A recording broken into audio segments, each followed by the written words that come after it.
Israel and Palestinian militant group Hamas have reportedly called a truce after 2 days of intense cross-border exchanges, including bombing raids by Tel Aviv.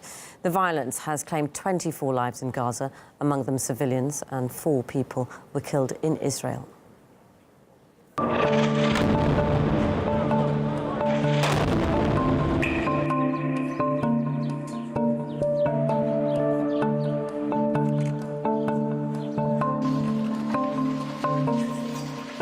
Here you can see the impact of one of the windows from the explosion that took place from outside and the debris that was flown as a result of the explosion.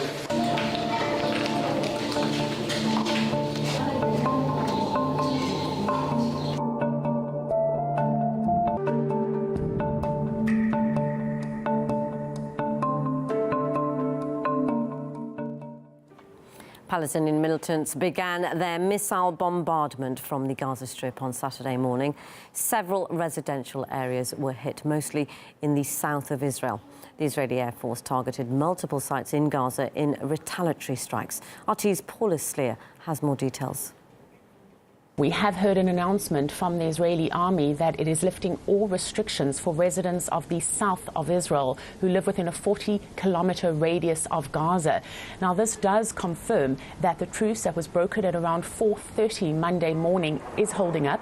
It was brokered by Egypt and the United Nations. This has been the bloodiest weekend of violence on the Israeli side. 4 Israelis were killed, which is the highest fatality Israel has suffered since the last Israel-Gaza war back in 2014.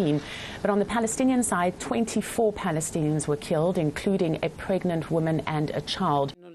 The street scene was indescribable. People were afraid and terrified and running, and everyone was looking for their children. Nobody was able to see others, and after the first rocket hit, everyone started screaming, children and adults. When the building collapsed, nobody was able to see one another.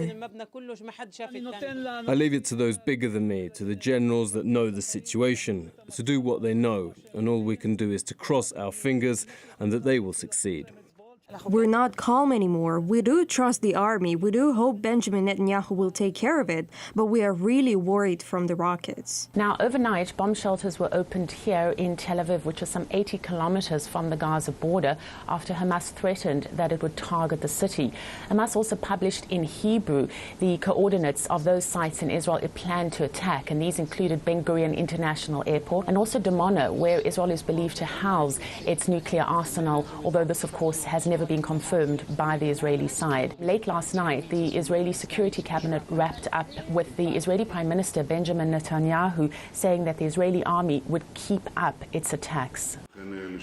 This morning, I instructed the IDF to continue its intense attacks against terror targets in the Gaza Strip and to expand its presence surrounding the Gaza Strip with armored forces, artillery and troops. We are operating, and we will continue to do so, to restore peace and security to residents in the south of the country.